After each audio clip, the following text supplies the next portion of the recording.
Happy Valentine's Day. Happy Valentine's Day. Today in Unitarian Universalist churches, actually all across the country, we are talking about tackling the idea of reimagining Valentine's Day. Now, on the one hand, I want to tell you, maybe you've noticed, that I am one huge, sappy romantic. French and all. I have seen When Harry Met Sally, Casablanca, and Annie Hall so many times that I can nearly quote them all word for word. And I have never been one to allow myself to feel excluded from the goo of Valentine's Day. So I need to confess, first and foremost, that I did participate in what would be considered the normal part of this holiday. I bought a card for Jill and a rose and even some jewelry. Because see, this Valentine's Day, we feel is exceptionally special because it's our last before the baby's born. Now, when I discovered that Valentine's Day landed on a Sunday this year, I became very interested in looking at the history of this tradition. And before looking at why I would want to reimagine it at all, I first wanted to dig deeper into what it is in the first place. So based on the majority of the messages that we receive about Valentine's Day, it appears to be mostly reserved for those who are intimately involved in a culturally approved way. Now, culturally approved way in the world is quite different than in this bubble of all souls, as many of us know. So what about those who are single, widowed, divorced, or gay? Is there room on this holiday for more than a Hallmark romance? And why do we, in fact, have a day where we celebrate romantic love?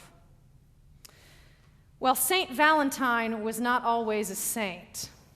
And when you hear that title, you know that there's a story behind the man that implies some deep commitment to his values. A saint is a term used mostly by Christians that identifies an exceptional teacher, an exemplary model, a person who works wonders, a person who is selfless or exhibits some ascetic behavior, or someone who possesses a very special revelation about the holy. Now, first, you also need to know that there is more than one Saint Valentine.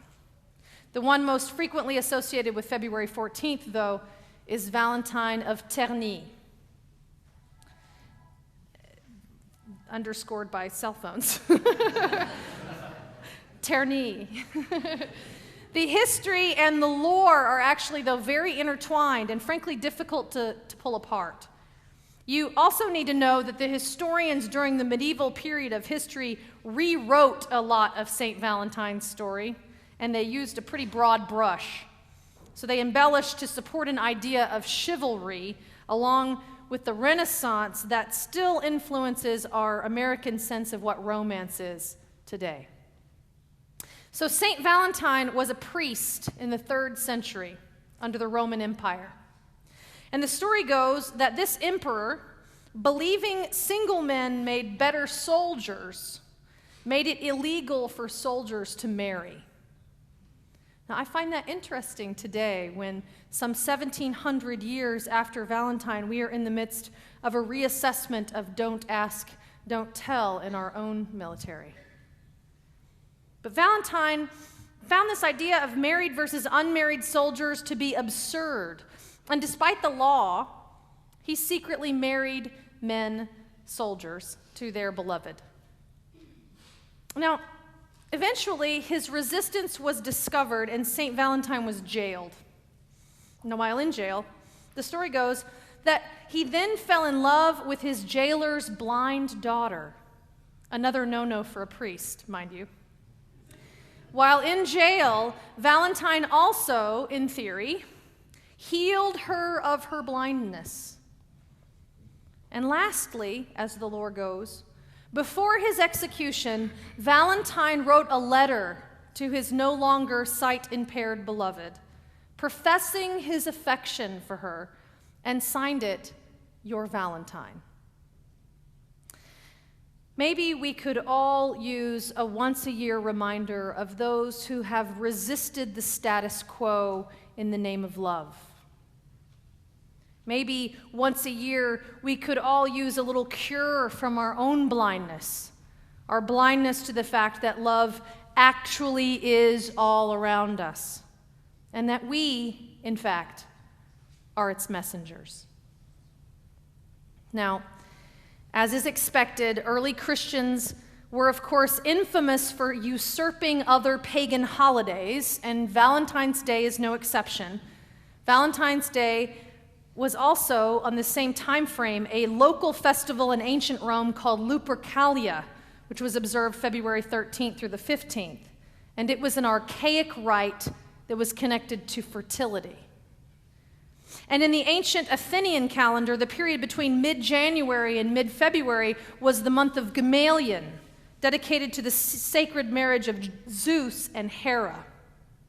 And that holiday was focused more on sacrifice rather than on romantic love. So I think that our roots to this connection of sacred love, of sacrifice, is important to pay attention to today. I often include in my marriage and commitment ceremonies a reference to what I believe to be the connection between committed love and religion. I say something like this. Saint-Exupéry writes, "Love does not consist in gazing at each other, but in looking outward in the same direction, uniting in the same high effort." The secret of marriage is similar to that of religion itself. It is the emergence of a larger self. It is the finding more of one's life by losing some small part of it. Such, I say in the service, is the privilege of those who bond together in union, to each be his or herself, and yet also become another.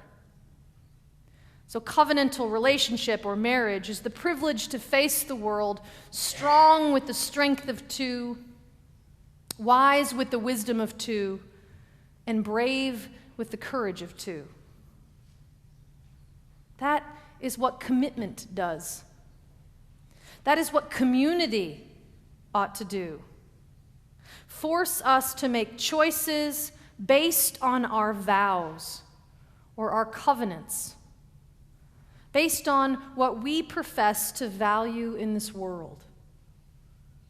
Now, I've been inspired quite a bit in my social justice work by many Catholic nuns over the years.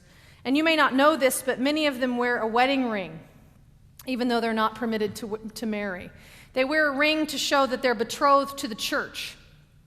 They're essentially married to God and to the service of humanity.